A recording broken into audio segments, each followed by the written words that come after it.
난자 냉동은 몇 살까지 법칙 없어요. 한 살이라도 빠른 게 무조건 좋습니다, 여러분. 이거는 나이가 제일 중요하기 때문에 20대 때 난자 동결하는 게 제일 좋고, 안 되면 30대 초반까지 하시는 게 좋고요. 미혼인 분은 난자 동결이라도 해놔야 되는데, 근데 저는 난자 동결에 대해서는 사실 조금 회의적인데 배아 동결에 대해서는 찬성하는 편이에요. 이게 난자와 정자를 수정시켜서 배아를 만든 다음에.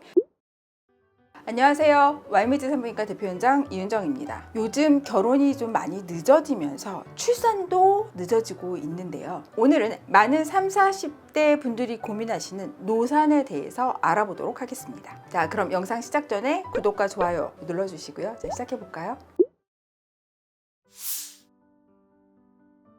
노산의 기준은 우리가 35세로 합니다. 즉 내가 출산을 하게 되는 시점이 35세 이상이면 노산이라고 얘기를 해요. 왜 35세가 기준이 될까요? 여자의 가입력이라든지 모든 건강 상태는 20대가 제일 좋은데 나이가 들면서 서서히 떨어져요. 아기한테 문제가 생길 확률은 늘어나고 엄마한테 문제가 생길 확률도 늘어나고 임신이 될 확률은 떨어지고, 근데 이게 급격하게 변화하는 시점이 35세라는 거죠. 염색체 이상이 있을 확률이 35세 이후로 많이 증가하기 때문에 그때 이후에 출산 예정인 분들은 양수 검사를 권하게 되거든요. 여자는 태어날 때부터 그 난자를 가지고 태어나서 가지고 있는 난자가 나이가 들수록 소모가 되기 때문에 갈수록 우리가 안 좋아지는 건 사실이고 난자질도 떨어지게 되고요. 관계를 우리가 배란일에 잘 맞춰서 했더라도 30세 정도엔 한 20% 정도 보고를 하고요. 35세가 되면 한 10% 정도로 확 떨어지게 돼요. 40세 이후에는 이제 5% 정도로 자연 임신율이 많이 떨어지게 돼요. 그러니까 안 되는 게 아니라 확률이 떨어지는 거거든요. 한 살이라도 젊을 때 자연 임신 시도를 하시는 게 제일 좋고요.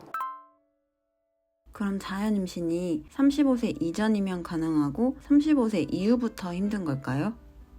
정답은 X입니다. 꼭 그렇게 볼 수 없어요. 확률 문제이기 때문에 35세 이전에도 문제가 생길 수 있고요. 뭐 염색체 이상이라든지 임신 합병증 같은 게 생길 수 있고, 35세 이후에도 굉장히 잘 출산하는 분도 계세요. 가장 중요한 건 나이지만 내 상태를 확인을 해야 되는 거죠. 요즘 많이 확인하시는 게 난소 나이인데요. 난소 나이도 굉장히 중요한 정보를 주기는 하는데 난소 나이가 건강하다고 해서 나의 가입 능력도 건강하다는 얘기는 아니에요. 그래서 그거는 나중에 한번 또 설명을 드릴 거고요. 그래서 난소 나이를 예측하는 AMA 수치, 나라에서 생애 한 3번 정도는 지원을 해서 지역 보건소에서 신청을 하시고 혜택을 받으시는 것도 좋을 것 같습니다.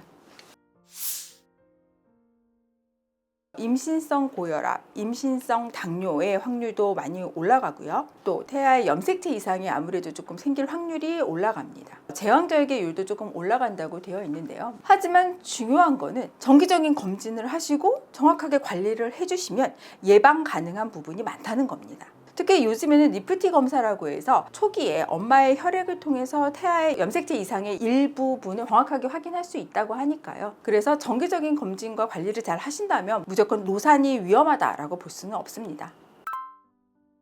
노산이면 자연분만은 힘들까요? 정답은 X입니다. 노산이어도 자연분만 하시는 분들 많으세요, 여러분. 하지만 나이가 드신 분들은 조금 체력이 떨어져 있다 보니까 그 길고 긴 분만의 그 과정에 조금 많이 지쳐하시거나 아이도 좀 위험해질 수 있기 때문에 제왕절개로 분만 방법을 바꾸는 경우도 있습니다. 그래서 건강 상태가 좋고 임신 과정이 안정적이라면 40세 이후에도 자연분만 충분히 가능하십니다. 일단 산부인과에 먼저 오시게 되면 초음파를 보게 됩니다. 자궁과 자궁 내막, 그 다음에 나팔관, 난소 상태를 보게 되고요. 그 다음 체열을 통해서 엄마의 건강 상태 괜찮은지, 뭐 간 기능, 신장 기능, 혈당 다 체크하게 되고요. 또는 항체 검사 이런 것도 보시게 되고, 난소 나이 검사, 난소의 어떤 예비력 검사도 해보시게 되고요. 그 다음에 생활 습관도 교정하고 영양제도 챙겨 드시고, 요즘에는 결혼하기 전에 남자분들도 정액 검사해서 정액이 이상 없는지 확인하시는 경우도 많더라고요. 그렇게 해서 미리 준비를 해서 대비를 해 놓으시면 딱 원하시는 임신을 하실 수 있지 않을까 생각합니다. 대부분의 환자분들이 내 나이보다 난소 나이가 젊게 나오면 좋아하시고 떨어져 나오면 실망하세요. 그게 사실 그 건강 상태를 반영하는 거는 아니거든요. 그러니까 내 나이에 맞게 비슷하게 나와야지, 내 나이보다 이제 많이 떨어져 있으면 난소 기능 저하라고 해서 빠른 임신을 좀 도와드리거나 이렇게 방법을 찾자는 차원인 거지, 임신율이라든지 출산율을 반영을 하지는 않고요. 이게 수치가 너무 좋으면은 다낭성 난소 증후군이라고 해서 오히려 이건 사실 병적인 상태로 보거든요. 임신율을 떨어뜨리기 때문에 치료의 대상인 거지 좋아하실 문제는 아닙니다. 그래서 그런 수치는 꼭 임의로 판단하지 마시고 담당 선생님과 상의를 하시면 되겠습니다. 근데 제 개인적으로는 물론 나이 들어서 임신을 하고 출산을 하면 힘든 부분도 있기는 한데, 출산 후에 아기의 정서적인 측면에서는 더 좋을 것 같아요. 나이가 좀 들어서 어느 정도 이제 성숙한 상태에서 많은 거를 배우고 경험한 지혜로운 엄마가 아이를 낳아서 키우게 되면 바르고 안정적으로 키울 것 같아요. 그래서 노산으로 인한 건강관리는 저희한테 맡기시고 그 후에 잘 건강하게 낳아서 길을 예쁜 생각만 하시고 준비하시면 좋을 것 같습니다. 난자 냉동을 고려한다면 몇 살까지 가능할까요? 난자 냉동은 몇 살까지 법칙 없어요. 한 살이라도 빠른 게 무조건 좋습니다, 여러분. 이거는 나이가 제일 중요하기 때문에 20대 때 난자 동결하는 게 제일 좋고, 안 되면 30대 초반까지 하시는 게 좋고요. 미혼인 분은 난자 동결이라도 해놔야 되는데, 근데 저는 난자 동결에 대해서는 사실 조금 회의적인데 배아 동결에 대해서는 찬성하는 편이에요. 이게 난자와 정자를 수정시켜서 배아를 만든 다음에 그렇게 건강한 배아를 얼려놓으면 얘는 녹으면 굉장히 착상을 잘 해요. 만약에 결혼하실 분이 있는데 당장 임신할 수가 없는 상황이다, 이제 이런 경우는 배아를 얼려놓는 거는 전 적극 추천합니다.